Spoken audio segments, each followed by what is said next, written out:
Hari Om and good morning. Welcome to the online class of Chinmaya Mission College. നമ്മൾ കഴിഞ്ഞ ദിവസം homework അയക്കാൻ പറഞ്ഞിട്ട് ചിലർ രാത്രി 12 മണിക്ക് വരെ അയച്ചിട്ട് വന്നിട്ടുള്ള ആൾക്കാരുണ്ട്. ഇത്രയൊക്കെ ബുദ്ധിമുട്ട് ആ പ്രോബ്ലത്തിന് ഞാൻ കണ്ടില്ല. ഇനി ആ പ്രോബ്ലത്തിന് അങ്ങനെ ഒരു ബുദ്ധിമുട്ടുണ്ട് എന്ന് കരുതാം. പല കുട്ടികളും അതൊരു വലിയ കോംപ്ലിക്കേറ്റഡ് ആയിട്ട് ചെയ്യാനൊക്കെ ബുദ്ധിമുട്ടി കഷ്ടപ്പെട്ട് ഇതിൻ്റെ ഒരു കഷ്ടപ്പാടും ഇല്ല. നോക്കൂ, ഞാൻ ആ പ്രോബ്ലം ഏറ്റവും സിമ്പിളായിട്ട് എങ്ങനെ ചെയ്യുന്നു എന്നുള്ളതൊന്ന് ശ്രദ്ധിക്കാം. നമുക്ക് 8 കോയിനാണ്. അവസാനം കിട്ടുന്ന column, that is expected frequency, അതാണ് നമ്മുടെ ഉത്തരം. ആദ്യത്തെ കോളത്തിൽ ഹെഡ് എന്ന് പറഞ്ഞിട്ട് നമ്മൾ 0, 1, 2, 3 അപ് ടു 8 വരെ എഴുതും. അവസാനത്തെ കോളത്തിൽ നമ്പർ ഓഫ് ഫ്രീക്വൻസി, ഇത് രണ്ടുമാണ് ഉത്തര ഭാഗമുള്ളൂ. ബാക്കിയുള്ളതൊക്കെ നമ്മൾ ചെയ്തതിൻ്റെതാണ് കേട്ടല്ലോ. Actually you have to show only these 2 columns. പക്ഷേ വീണ്ടും എടുത്ത് എഴുതാൻ നിൽക്കണ്ടെന്ന് കരുതിയിട്ട് ഞാനത് പറഞ്ഞതാണ്. നമുക്ക് 8 കോയിനാണ് തന്നിരിക്കുന്നത് അല്ലേ? ഇത് കാണാൻ പറ്റുന്നില്ലേ? 8 കോയിനാണ് തന്നിരിക്കുന്നതെങ്കിൽ നിങ്ങളൊരു കാര്യം ചെയ്യുക. നമ്മുടെ ഉത്തരം ഉണ്ടല്ലോ, ഈ കാണുന്നതാണ്. നോക്കൂ, 1, 8, 28, 56, 70, 56, 28, 8, 1. You are already having the answer with you. കേട്ടല്ലോ, നിങ്ങളുടെ കയ്യിൽ ഉത്തരം കിടക്കാണ്. അപ്പം അതും നോക്കി എഴുതി വെക്കുക. അതിൻ്റെ ഉള്ളിൽ നിങ്ങൾ എന്ത് ചെയ്തോ എന്നുള്ളത് none of their business. They are not going, they are least bothered of it. കേട്ടല്ലോ, അവരതൊന്നും ചെക്ക് ചെയ്യാനൊന്നും പോകുന്നില്ല. അവർക്ക് ആ ഫ്രീക്വൻസി കറക്റ്റായിട്ട് കിട്ടിയിട്ടുണ്ടാകും. ദാറ്റ് മീൻസ് 1, 8, 28, 56, 70, 56, 28, 8, 1 കിട്ടിയിട്ടുണ്ടോ എന്ന് മാത്രമാണ് അവർ നോക്കുന്നത്. ഇതാണ് ഒരു ഷോർട്ട് എസ്സേയുടെ ഉത്തരമാണ് ഈ കിടക്കുന്നത്. 10 മാർക്കിൻ്റെ ഒരു ക്വസ്റ്റ്യൻ്റെ ഒരു ഉത്തരമാണ് ഈ കിടക്കുന്നത്. ഓക്കെ, അപ്പം അതിനു മുൻപ് നിങ്ങൾ എന്തൊക്കെ എഴുതി വെച്ചിട്ടുണ്ട്? നിങ്ങൾ അവിടെ എഴുതി എന്താണ്?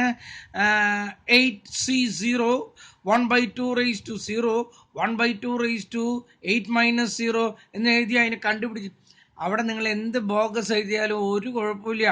അവസാനത്തെ കോളത്തിൽ അത് കറക്റ്റ് ആയിരിക്കണം. അവസാനം പിന്നെ അതൊന്ന് എടുത്തെഴുതണം. ആദ്യത്തെ കോളത്തിൽ number of heads 0, 1, 2, 3 up to 8. Second കോളത്തിൽ എക്സ്പെക്റ്റഡ് ഫ്രീക്വൻസി 18, 28, 56, 70, 56. അതാരും എടുത്ത് എഴുതിയിട്ടൊന്നുമില്ല. എടുത്ത് എഴുതിയാൽ that is your answer. Okay, the same things repeats. Suppose you think you are given 7 coins and 7 coins are tossed simultaneously for 128 times. ഞാനിവിടെ എഴുതുന്നു കേട്ടോ, അടുത്ത ക്ലാസ്സിലേക്കുള്ള ഹോംവർക്കാണ്. 7 coins are tossed. 7 coins are tossed എത്ര സമയം എന്ന് പറഞ്ഞേ? 128 times. Fit a frequency distribution and find the fit a binomial distribution and find the expected frequency. 7 coins tossed 128 times. ഒരെണ്ണം കേട്ടല്ലോ. അടുത്തത് 5 coins tossed 3200 times. ഇത് രണ്ടും ഹോംവർക്ക് ആയിട്ട് ചെയ്യാം. കേട്ടല്ലോ, ഇത് കൂടി ചെയ്താൽ പോയ്സൺ അല്ല ബൈനോമിയൽ ഡിസ്ട്രിബ്യൂഷൻ ഇസ് ഓവർ. മാത്രമല്ല, ബൈനോമിയൽ ഡിസ്ട്രിബ്യൂഷനെ കുറിച്ച് നിങ്ങൾക്കൊരു ചെറിയൊരു അറിവ് അതിൽ നിന്നുണ്ടാവും. അതിൽ ഏറ്റവും ഇമ്പോർട്ടൻ്റ് ആയിട്ടുള്ള ഭാഗം ഇതാണ്, അതായത് ഫിറ്റിംഗ് ദ ബൈനോമിയൽ ഡിസ്ട്രിബ്യൂഷൻ. ഏറ്റവും ബുദ്ധിമുട്ടുള്ളതും. പക്ഷെ നമ്മൾ പറഞ്ഞു ഇതിലെല്ലാത്തിൻ്റെയും ഉത്തരമുണ്ട്. ഇനിയിപ്പോൾ 70 ഉത്തരം. പക്ഷെ നിങ്ങളതൊന്ന് കണ്ടുപിടിച്ചിട്ട് ചെയ്യുക. കേട്ടല്ലോ, ഞാൻ വെറുതെ പറഞ്ഞിട്ട് അത് ഉത്തരം. ഇതാണ് അതിൻ്റെ ഉത്തരം. 1, 7, 21, 35, 35, 21, 7, 1. കേട്ടല്ലോ, 5ൻ്റെ ഉത്തരം അതല്ല കേട്ടോ. കാരണം അത് 3200 ടൈംസ് ആണ്. അത് നിങ്ങൾ മൾട്ടിപ്ലൈ ചെയ്യേണ്ടത് 3200 കൊണ്ടാണ്.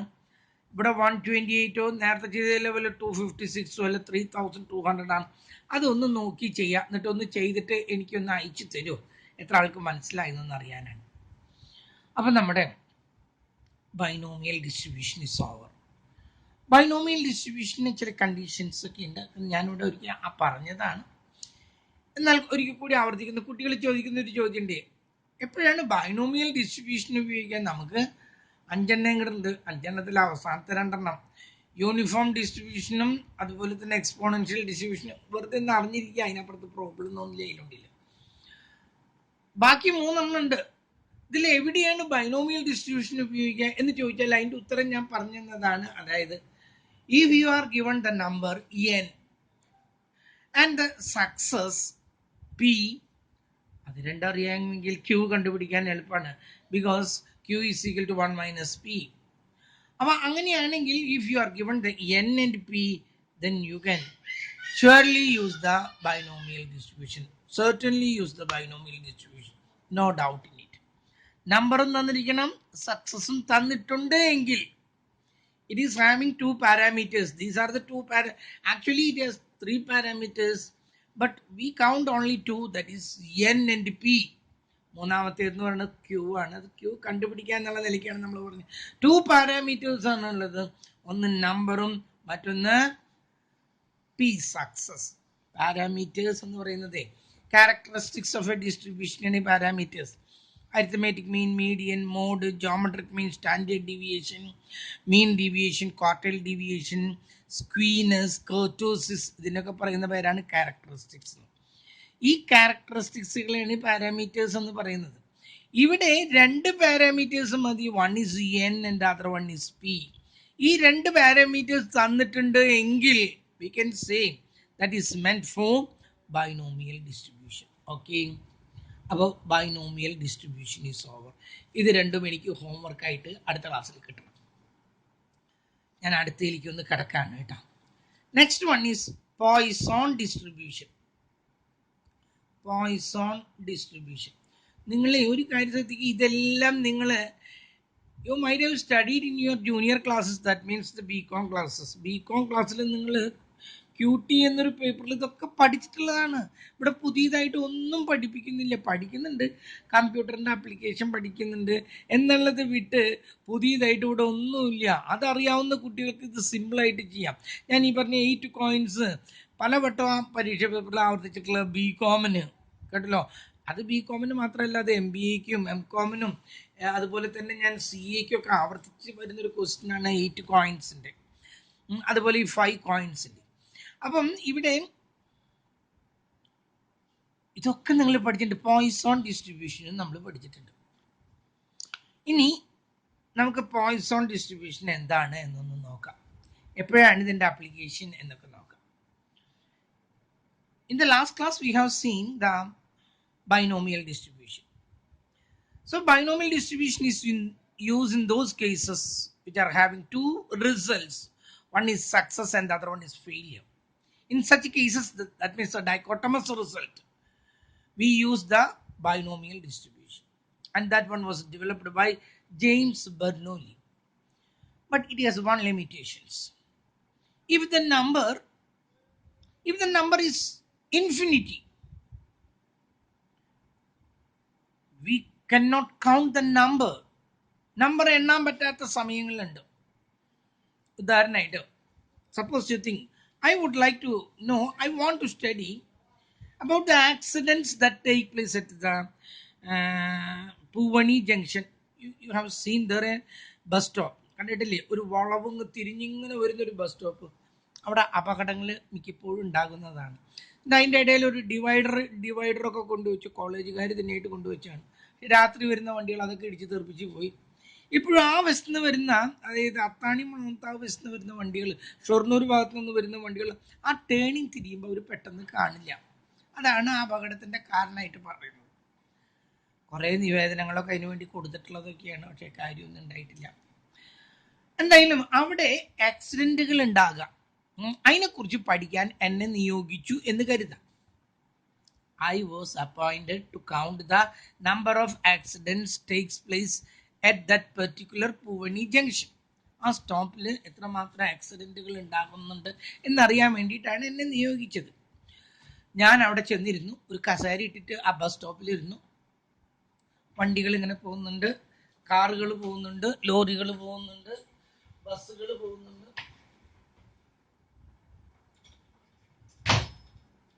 ഒരു മിനിറ്റ് കേട്ടാ.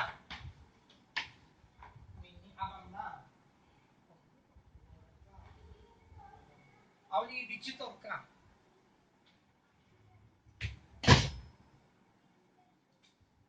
സോറി. അപ്പം ഞാൻ അവിടെ കസേരയിട്ടിട്ട് ഇരുന്നു. നോക്കിയപ്പോൾ അതിൽ ഒരു 8 ബസ് പോയി, 7 ലോറി പോയി, 16 ബൈക്ക് പോയി, കാറ് കുറേ പോയി, സൈക്കിള് പോയി. രാത്രി വരെ ഞാൻ കാത്തിരുന്നു. 784 വണ്ടികൾ പോയി, ഒരു ആക്സിഡന്റ് ഉണ്ടായില്ല. ഞാൻ നിരാശയോട്, ആക്സിഡന്റ് ഉണ്ടാകാതെ ഇരിക്കാൻ പറഞ്ഞ നിരാശയില്ലേ? അല്ല, അവിടുത്തെ സക്സസ്, എന്നെ ഏൽപ്പിച്ചിട്ടുള്ള ജോലിയിൽ സക്സസ് എന്ന് പറയുന്നത് happening and occurring an accident. അത് ആ അർത്ഥത്തിലാണ് ഞാൻ പറഞ്ഞാലുണ്ട് അവിടെ ഒരു ആക്സിഡന്റ് ഉണ്ടാകരുത്. ഞാൻ അവിടെ ആക്സിഡന്റുകൾ കണ്ട് കണ്ട് മടുത്തിട്ടുള്ളതാണ്. അത്ര അധികം ആക്സിഡന്റുകൾ ഉണ്ടായിട്ടുള്ള സ്ഥലമാണ്. പക്ഷെ ആ ദിവസം മുഴുവൻ കാത്തിരുന്നിട്ടും നത്തിങ് ഹാപ്പൻഡ്. ഞാൻ മടങ്ങി പോന്നു. രണ്ടാമത്തെ ദിവസം പോയിരുന്നു. അന്നും പോയി ഒരു 800 ചില്ലാൻ വാഹനങ്ങൾ, ഒരു ആക്സിഡന്റ് ഉണ്ടായി. മൂന്നാമത്തെ ദിവസം പോയി, നാലാമത്തെ ദിവസം പോയി. അങ്ങനെ 13ാമത്തെ ദിവസം കേട്ടല്ലോ, ഏകദേശം ഒരു 1100 ചില്ലാൻ വാഹനങ്ങൾ അങ്ങോട്ട് ഇങ്ങോട്ട് പോയി. ഒരു ആക്സിഡന്റ്, ഒരു സൈക്കിൾ ഒരാളുടെ മേൽ വന്ന് ഒരു ഇടി. അത് അയാൾ വന്ന് സൈക്കിളിന്റെ മേലിടിച്ചതാണോ എന്ന് എനിക്കറിയില്ല. Somehow it happened. ഒരു ആക്സിഡന്റ്, ഞാൻ തന്നെ സന്തോഷമായി. ഒരു ആക്സിഡന്റ് ഉണ്ടായി. 1118 വാഹനങ്ങൾ പോയപ്പോൾ ഒരു ആക്സിഡന്റ് ഉണ്ടായി. കേട്ടല്ലോ. In certain cases the success seldom or hardly or scarcely happens. വളരെ അപൂർവമായിട്ട് സംഭവിക്കുന്ന കേസുകളുണ്ട്. വളരെ rarely happens these things. Accident ഒക്കെ ഉണ്ടാവുന്നതൊക്കെ പറഞ്ഞ അതാണ്. മറ്റൊന്ന്, ഞാൻ നമ്മുടെ കോളേജിൽ ഹാർട്ട് അറ്റാക്ക് വന്നിട്ട് കാർഡിയാക് അറസ്റ്റിൽ ആരെങ്കിലും മരിക്കുന്നുണ്ടോ എന്ന് നോക്കി. നമ്മുടെ കോളേജ് വന്നിട്ട് എത്ര വർഷമായി എന്നറിയാം? വളരെ വർഷം, 1978 അങ്ങോട്ട് തുടങ്ങിയിട്ടുള്ളതാണ് ഈ കോളേജ്. അങ്ങനെ ഇരിക്കില്ല, 98 മറ്റാന്ന് തോന്നുന്നു അവിടുത്തെ പ്രിൻസിപ്പൾ പെട്ടെന്ന് കാർഡിയാക് അറസ്റ്റിലാണ് മരിച്ചു. അതെങ്ങനെയാ? അവർ ആ കസേരയിൽ ഇങ്ങനെ ഇരിക്കുകയായിരുന്നു. കോളേജ് ഇങ്ങോട്ട് ഷിഫ്റ്റ് ചെയ്ത് നമ്മുടെ കോളേജിലേക്ക് വന്നു. ആകെ ഒരു പരിതാപകരമായ, ഹൈലി പാത്തറ്റിക്, മിസറബിൾ കണ്ടീഷനായിരുന്നു. ക്ലാസ് റൂമുകളൊക്കെ, ഓല ക്ലാസ് റൂമുകൾ, അവിടെയാണെങ്കിൽ കയറി ചെല്ലിനോടത്തൊക്കെ വെള്ളം, കുട്ടികൾ കടന്നു വരാൻ. 10,000-3000 പിള്ളേരുണ്ടായിരുന്നിടത്തുനിന്ന് അവിടെ നിന്ന് ഷിഫ്റ്റ് ചെയ്തപ്പോൾ 400 പിള്ളേർ, പല ടീച്ചർമാരും പോയി. അങ്ങനെയുള്ള ഒരു അവസ്ഥയിൽ ആ പ്രിൻസിപ്പൾക്കാണ് ദേഷ്യം കോപോയിട്ടിരിക്കുക. അങ്ങനെ ഒരു ടീച്ചറോട് എന്തോ കാര്യമായി ചീത്തയൊക്കെ പറഞ്ഞ് ആളിങ്ങനെ ദേഷ്യം കൊണ്ടിരുന്ന് ടീച്ചർ അങ്ങോട്ട് പോയി നേരെ പിന്നിലേക്ക് കസേര അടക്കണ്ട് മറഞ്ഞു വന്നു. ആള് മരിച്ചു. കേട്ടല്ലോ. പ്രിൻസിപ്പളായിരുന്നു സരോജിനി മാഡം. ഒരു പുലിയായിരുന്നു, പുലിയല്ല ഒരു സിംഹമായിരുന്നു അവർ. കേട്ടല്ലോ. അവരങ്ങ് ഇറങ്ങി നടക്കാൻ തുടങ്ങിയ ഒരു കുഞ്ഞ് ഗ്രൗണ്ടിലുണ്ടാവും. ഇവിടത്തേക്കാൾ കൂടുതൽ ഇപ്പോഴത്തെ എന്താണ് പറയുക, ശക്തൻ കോട്ടയില്ലേ, ശക്തൻ്റെ ഒരു ഇത് കണ്ടിട്ടില്ലേ നിങ്ങൾ സ്റ്റാൻഡിൻ്റെ അടുത്ത്? അവിടെ ആയിരുന്നു അന്ന് കോളേജ്. അവർ ഇറങ്ങി നടക്കാൻ തുടങ്ങിയാലേ ആ ചുറ്റുപാടും ഒരാളല്ലെങ്കില്ല. കാരണം അവരൊരു NCC ഓഫീസറായിരുന്നു. അതൊരാണ് പെണ്ണ. അവരുടെ അടുത്തേക്ക് മുമ്പിലേക്ക് ഒരാൾ ചെല്ലില്ല ധൈര്യമായിട്ട്. ഒരു ഒത്ത പുരുഷൻ്റെ ഒരു 6 അടി ഹൈറ്റ്, വെളുത്ത നിറം, പൂച്ചക്കണ്ണ് എല്ലാം കൂടി കണ്ട പേടിയാവും. അതുപോലത്തെ ഒരു പേടിയല്ല, അത്രയും അവരുടെ ശൗര്യമാണ്. അങ്ങനെയല്ല, അവരൊരാൾ മരിച്ചു. അതിനുശേഷം 98-ന് ശേഷം ഞാൻ കാത്തിരിക്കുകയാണ്. ഇനി ഒരു കാർഡിയാക് അറസ്റ്റിൽ ഇവിടെ ഒരാൾ മരിക്കാൻ എത്ര ടീച്ചേഴ്സ് വന്നുപോയി, എത്ര കാലം കഴിഞ്ഞു. ഇനിയുള്ളത് ഞാനാന്നാ തോന്നണേ. കാരണം പ്രായം കൊണ്ട് ഞാനായിരിക്കാനാണ് സാധ്യത കൂടുതൽ. അപ്പം വളരെ റയർലി ഹാപ്പൻസ് കാർഡിയാക് അറസ്റ്റ്. വേണ്ട, നിങ്ങളുടെ യൂണിവേഴ്സിറ്റിയുടെ ഡിസ്റ്റന്റ് എഡ്യൂക്കേഷന് ഒരു സ്റ്റഡി മെറ്റീരിയൽ, അങ്ങനെ ഒരു സാധനമുണ്ട്, സ്റ്റഡി മെറ്റീരിയൽ. അത് അവരിങ്ങോട്ട് അയച്ചു തരും. കുറച്ച് കഴിയുമ്പോൾ നിങ്ങൾക്കും അയച്ചു തരും, നിങ്ങൾക്ക് ഇങ്ങോട്ട് വരണം. ആ സ്റ്റഡി മെറ്റീരിയൽ എൻ്റെ കയ്യിൽ വെച്ചിട്ട്, സ്റ്റഡി മെറ്റീരിയൽ അല്ല, ആദ്യം തന്നെ ഞാനൊരു പ്രിസ്ക്രൈബ്ഡ് ടെക്സ്റ്റാണ് എടുത്തത്. ആ പ്രിസ്ക്രൈബ്ഡ് ടെക്സ്റ്റ് എടുത്തിട്ട് ഞാനൊന്ന് നോക്കിയപ്പോൾ എനിക്കറിയേണ്ടത് അതിൽ ഒരു പേജിൽ എത്ര തെറ്റുകളുണ്ട്, എറേഴ്സ്. കേട്ടല്ലോ, എത്ര തെറ്റുകളുണ്ടെന്ന് എനിക്കറിയണം. ആദ്യത്തെ പേജിൽ ഓരോ വരിയും ഞാൻ നോക്കി വന്നു. Nothing happen. രണ്ടാമത്തത് നോക്കി, മൂന്നാമത്തത് നോക്കി. അത് കമ്പോസ് ചെയ്യുമ്പോൾ തന്നെ കണ്ടമാനം ആളുകൾ ചെക്ക് ചെയ്ത് കഴിഞ്ഞിട്ടുള്ള അതിലൊരു തെറ്റ് പോലും നിങ്ങൾക്ക് കണ്ടുപിടിക്കാൻ പറ്റില്ല. വളരെ അപൂർവമായിട്ട് ഇങ്ങനെ തെറ്റുകൾ കണ്ടു. ആ സമയത്ത് ഈ യൂണിവേഴ്സിറ്റിയിൽ നിന്ന് കിട്ടുന്നുണ്ടല്ലോ, അതിൽ കംപ്ലീറ്റ് തെറ്റാ.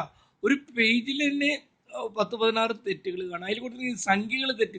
അതല്ല ഞാൻ പറഞ്ഞത്. ഒരു പ്രിസ്ക്രൈബ്ഡ് ടെക്സ്റ്റ് എടുത്താൽ, അല്ലെങ്കിൽ ഏതെങ്കിലും ഒരു ബുക്ക് എടുത്തിട്ട് നിങ്ങൾ തെറ്റൊന്ന് ചെക്ക് ചെയ്താൽ, seldom happens, hardly happens, scarcely happens these kind of errors.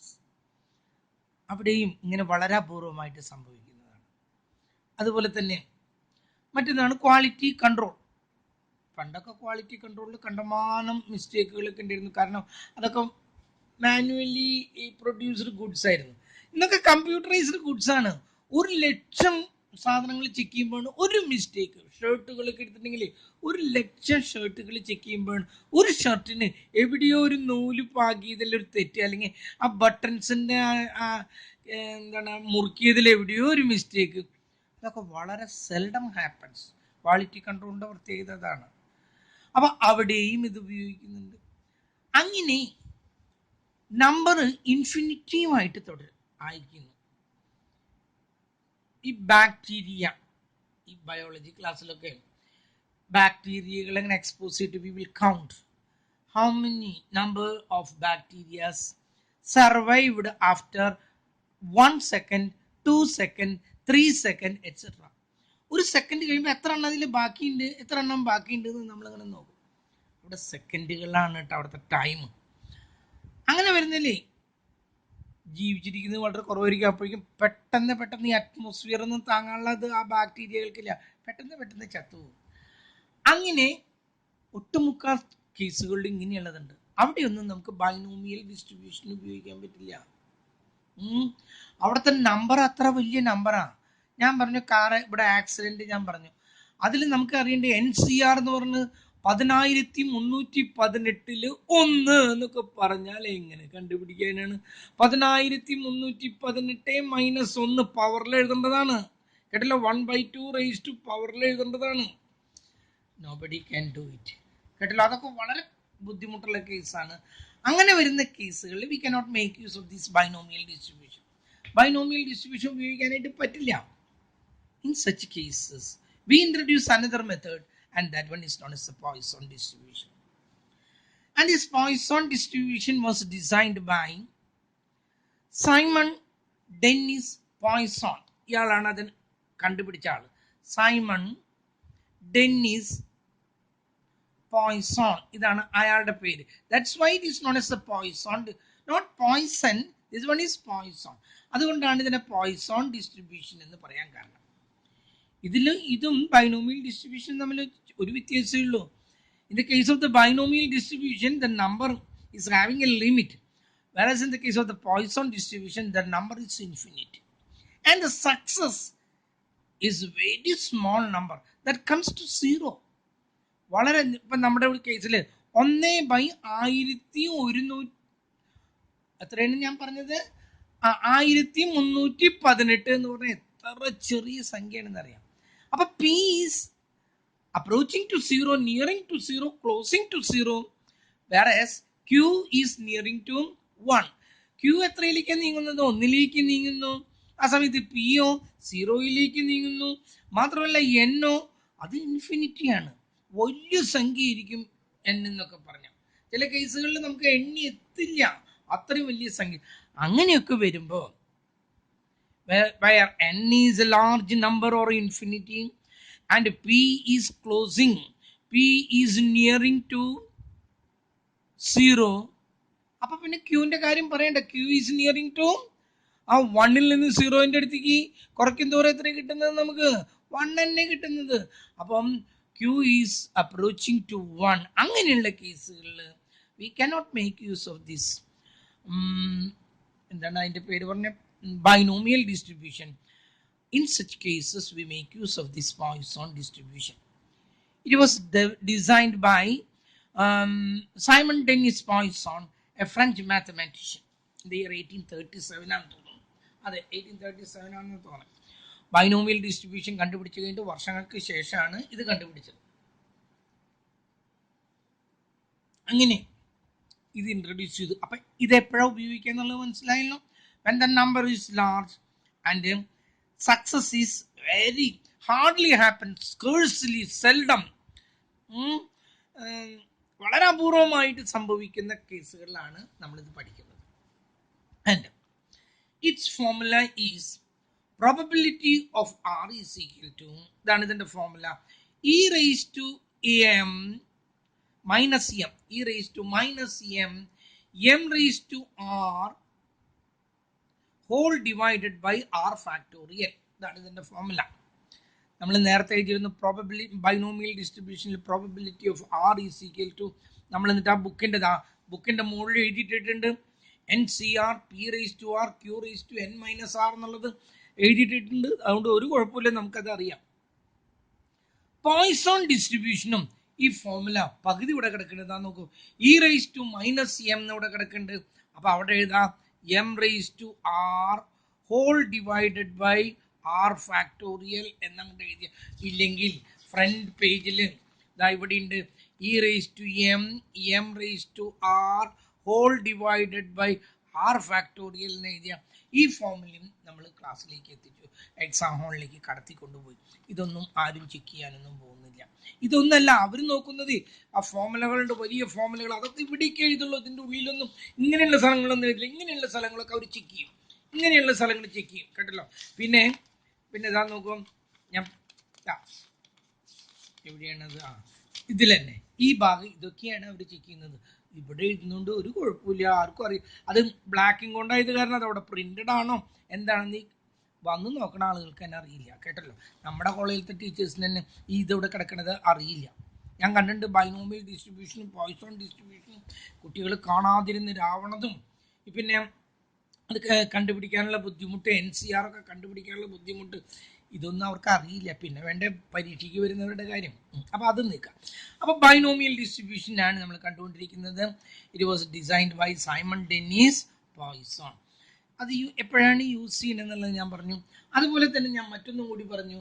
എന്തൊക്കെയാണ് അതിൻ്റെ പ്രാക്ടിക്കൽ യൂസ് എന്ന് ചോദിച്ചാൽ, one is to count the number of accidents takes place in a particular place. ഒരു പ്രത്യേക സ്ഥലത്ത് എത്രമാത്രം ആക്സിഡൻറ്റുകൾ ഉണ്ടാകുന്നുണ്ട് എന്ന് കണ്ടുപിടിക്കാനായിട്ട് ഇത് ഉപയോഗിക്കും. And in quality control this Poisson distribution is used. കാരണം കുറേ ഡ്രസ്സുകൾ ആവുമ്പോഴാണ് നമ്മൾ ഒരു ക്വാളിറ്റി ഒരെണ്ണം യാദൃച്ഛികമായിട്ട് വരുന്നത്. അതുപോലെ തന്നെ ഞാൻ പറഞ്ഞു ബാക്ടീരിയകളുടെ കേസിൽ, ഈ ബയോളജിയിലൊക്കെ to count the number of bacteria in a unit, this binomial distribution is Poisson distribution is used. അതുപോലെ തന്നെ to count the number of death due to a particular disease, that means cardiac arrest. Corona ഒന്നും പറയാൻ പറ്റില്ല. കൊറോണയ്ക്ക് daily എവിടേക്കോ സംഭവിച്ചുകൊണ്ട് ഓരോ 10 മിനിറ്റിലും സംഭവിച്ചുകൊണ്ടിരിക്കുക ലോകത്ത്. അങ്ങനെയുള്ളതിനോടത്തല്ല cardiac arrest അല്ലെങ്കിൽ റയർ ഡിസീസ് കൊണ്ട് മരിക്കുന്നവരുടെയൊക്കെ കേസ് നോക്കിയാൽ ഇങ്ങനെ തന്നെയാണ്. വളരെ അപൂർവമായിട്ട് ഇത് സംഭവിക്കാറുള്ളൂ. ഇതൊക്കെയാണ് ഇതിൻ്റെ പ്രാക്ടിക്കൽ ആപ്ലിക്കേഷൻസ്. ഇനി നമ്മൾ ഇതിലേക്ക് പ്രോബ്ലം ചെയ്യാൻ പോവുകയാണ്. അപ്പോൾ പ്രോബ്ലം ചെയ്യുന്നതിന് മുമ്പ് നിങ്ങൾ ഒരു കാര്യം മനസ്സിലാക്കാം. ഞാൻ ഇതിൻ്റെ പ്രോപ്പർട്ടീസും കൂടിയും ഒന്ന് പറഞ്ഞോട്ടെ. It is A discrete probability distribution. Discrete എന്ന് പറഞ്ഞാൽ നിങ്ങൾ ഒരെണ്ണം മനസ്സിലാക്കുക, 1, 2, 3 ഇതൊക്കെ കണ്ടുപിടിക്കാൻ പറ്റുള്ളൂ. അല്ലാണ്ട് 2 into 3 ഇടയ്ക്ക് എത്ര ആളുണ്ടെന്നുള്ളതൊന്നും നമുക്ക് പറ്റില്ല. 20 മാർക്സിൻ്റെയും 30 മാർക്സിൻ്റെ ഇടയിൽ അതൊന്നും കിട്ടില്ല. ഇവിടെ 30 എന്ന് പറഞ്ഞ സംഖ്യയൊന്നും ഇല്ല. എന്തിൻ്റെ കേസിൽ നമുക്ക് ഈ ബൈനോമിയൽ ഡിസ്ട്രിബ്യൂഷൻ്റെ ഒക്കെ കേസ് വളരെ 5, 6 അങ്ങനെയൊക്കെയാണ്, അല്ലെങ്കിൽ 8, 10 അതിൻ്റെ അപ്പുറത്തൊന്നും പോകാൻ പറ്റില്ല.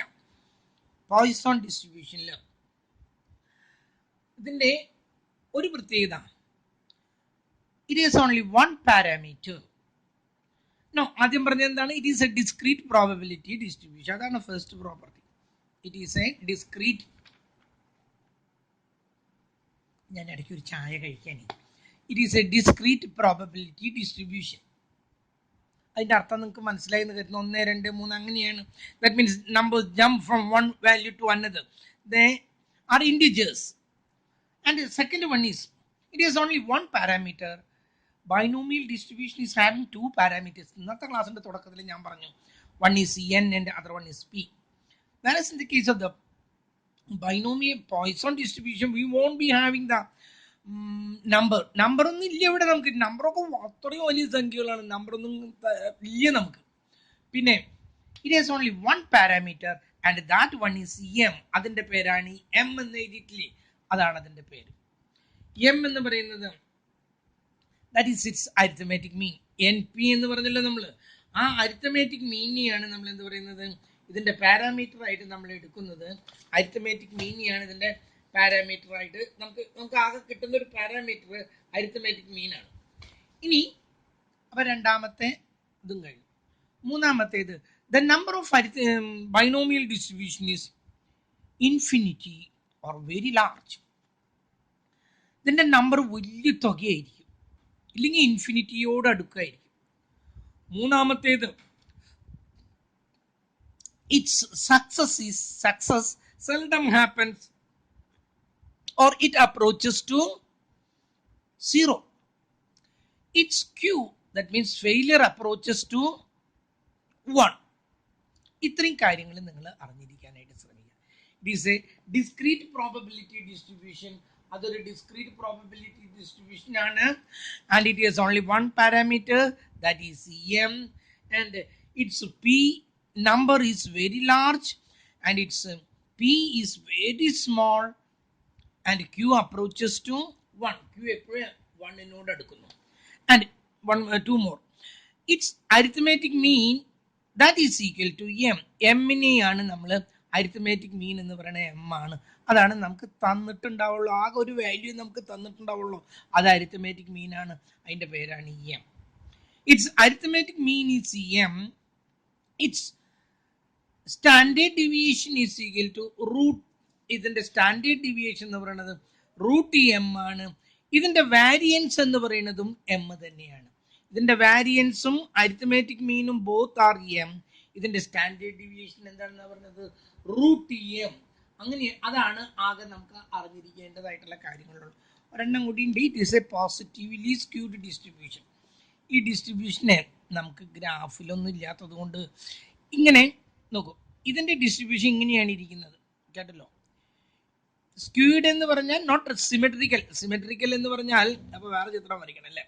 സിമെട്രിക്കൽ എന്ന് പറഞ്ഞാൽ കറക്റ്റ് ആയിട്ട് റൈസിങ്ങും ഫോളിങ്ങും കറക്റ്റ് ആണെങ്കിൽ നമ്മൾ പറയും ദാറ്റ് വൺ ഈസ് സിമെട്രിക്കൽ.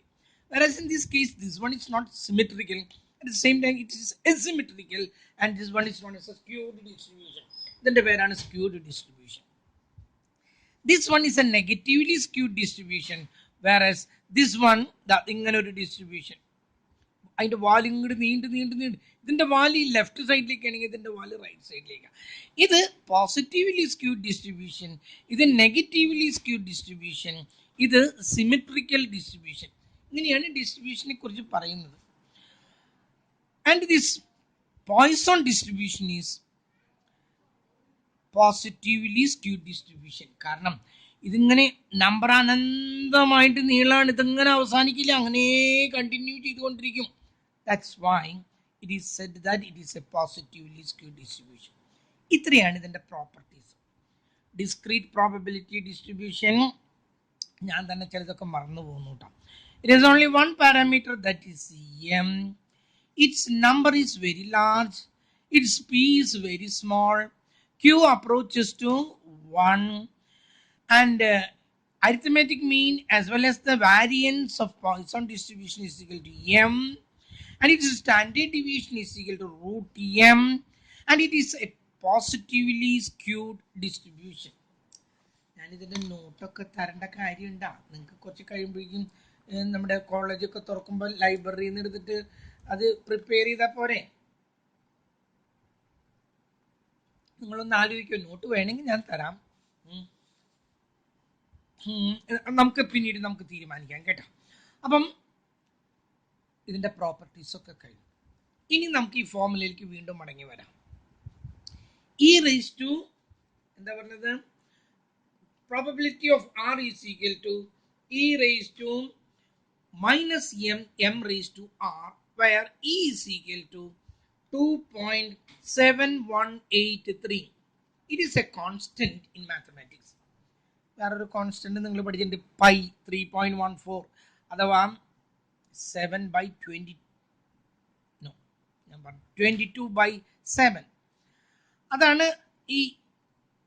അതൊരു കോൺസ്റ്റന്റ് ആണ്. പൈ എന്ന് പറയുന്ന ഒരു വാല്യൂ ഉണ്ട്, അങ്ങനെ കുറച്ച് കോൺസ്റ്റന്റുകൾ വേറെയുണ്ട്. അതിലൊന്നാണ് മാത്തമാറ്റിക് കോൺസ്റ്റന്റ് ആണ് ഇ ഈസ് ഈക്വൽ ടു 2.7183. ഇതിൻ്റെ ഒക്കെ ആപ്ലിക്കേഷൻ നമുക്കൊന്നും ഇല്ല, ബി എസ് സിക്കാർക്കാണെങ്കിൽ അവർക്കത് കാണാതെ അറിയാം. എന്തായാലും ഇതാണ് ഇതിൻ്റെ ഈ വാല്യൂ ആണ് എഴുതിയിരിക്കുന്നത് 2.7183. റേസ് ടു എം നമുക്കത് തന്നിരിക്കണം കേട്ടല്ലോ. അരിത്തമാറ്റിക് മീൻ നമുക്ക് തന്നാൽ മാത്രമേ പറ്റുള്ളൂ. അപ്പൊ 2.7183 റേസ് ടു അരിത്തമാറ്റിക് മീൻ 3 ആണെങ്കിൽ 3 എന്ന് എഴുതി. 3 റേസ് ടു ആർ എന്ന് പറയുന്നത് നമുക്ക് എത്രയാണ് കിട്ടേണ്ടത്? 2 ഹെഡ് ആണോ 3 ഹെഡ് ആണോ എത്രയാണോ അതാണ് ഇവിടെ എഴുതുന്നത് ബൈ അതിന്റെ ഫാക്ടോറിയൽ. ഫാക്ടോറിയലിന്റെ അർത്ഥം ഞാൻ പറഞ്ഞിട്ടുണ്ട്. പ്രോഡക്റ്റിന്റെ റിവേഴ്സ് ഓർഡർ. 5ന്റെ factorial 5 into 4 into 3 into 2 into 1.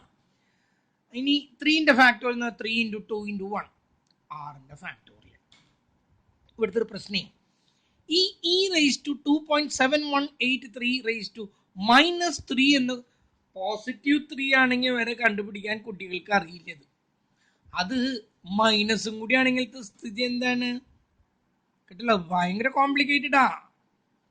പക്ഷേ അങ്ങനെ വരുമ്പോൾ അതുകൊണ്ട് തന്നെ ഈ പ്രോബ്ലത്തിൽ ഒട്ടുമുക്ക പ്രോബ്ലങ്ങളിലും ഈ ഭാഗം അവർ നമുക്ക് തരും.